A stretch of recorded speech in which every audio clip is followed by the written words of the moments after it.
Şamil bilen biz 68 yılda tiyatro institutuna kirgende imtihan topşurganda tanıştık. Birinci kunda işke tuyumlu bilen men Şamil'le şu kadar uzayttim. Şektir, ömrüm boyuna bana şunday kişini dost eterge tartılgan kırılıydı, көңілім hem nihayetinden tanıklık duyuldu. Şamil bilen biz Leningrad Tiyatro İnstitutunda okudık 5 yıl. 5 yıl boyu birge Tulatratta bölümünde yaşadık. Şamil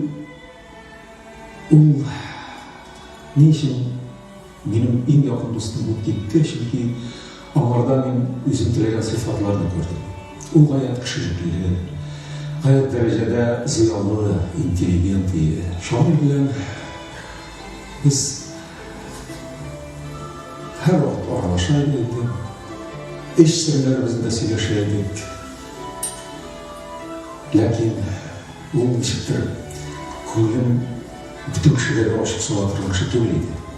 Yani şiddetle işte Allah'ın kişilerden, başkalarından bir yumulup yaşaydı beteleni. Lakin benim bile ağlı değildi.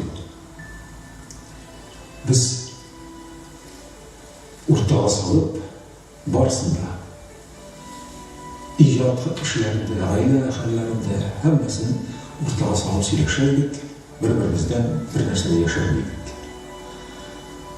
Lakin onun şu sırların, nelerin başkalarına söyleme adeti bilmiyorum. Belki o tesirin vesile olmağandır. Ama lakin bizim orada sırlar olmadı.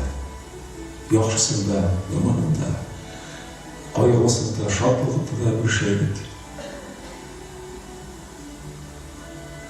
Men onun bir көп sırları, yaşanımları bilen hem